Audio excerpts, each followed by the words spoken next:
Lila was nervous as she waited at the cafe for her blind date to arrive.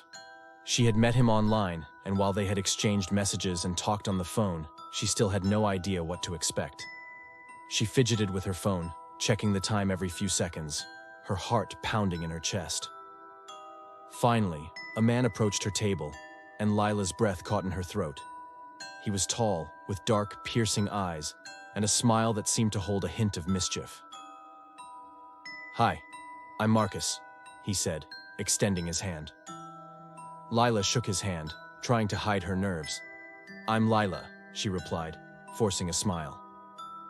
As they sat down and started to chat, Lila found herself relaxing. Marcus was charming and funny, and she quickly found herself drawn to him.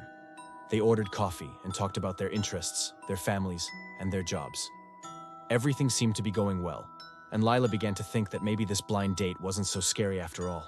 But as they finished their coffee and Marcus suggested they take a walk in the nearby park, Lila's nerves returned. The sun was setting, casting long shadows across the park, and the trees rustled in the gentle breeze. Despite her apprehension, she agreed, and they set off down the winding paths. As they walked, Marcus began to tell Lila about his love for the outdoors and his passion for hiking. He spoke animatedly about his adventures in the wilderness, his eyes gleaming with excitement. Lila listened intently, feeling a mixture of awe and unease. Suddenly, Marcus stopped walking and turned to face her, his expression serious. "There's something I have to tell you," he said, his voice low. Lila's heart skipped a beat. "What is it?" she asked, her voice barely a whisper. Marcus took a deep breath. "I'm not like other people," he said cryptically.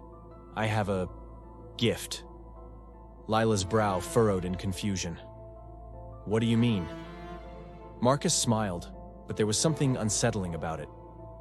"I can see things," he said simply. "Things that others can't." Lila felt a shiver run down her spine.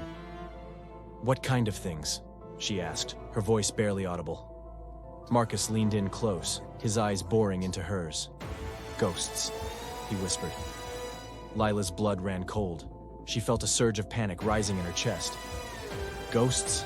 she repeated, her voice trembling. Marcus nodded solemnly. "Yes, I can see them everywhere we go." Lila's mind raced as she tried to make sense of what Marcus was saying. Was he joking? Was he insane?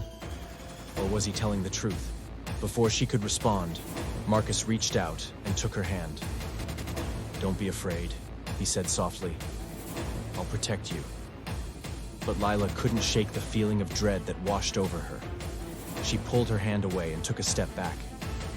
"I think I should go," she said, her voice quavering. Marcus's smile faltered, and for a moment, his eyes flashed with something dark and sinister. But then he composed himself and nodded. "Of course," he said. "I understand." Lila turned and fled, her heart pounding in her chest. She didn't stop running until she reached the safety of her own apartment, where she collapsed onto the couch, trembling with fear. For weeks afterward, Lila couldn't shake the memory of that terrifying first date. She avoided going out at night, and she couldn't bring herself to trust anyone new. But as time passed, the memory began to fade, and Lila started to venture out into the world again. Then, one day, she received a letter in the mail. It was from Marcus.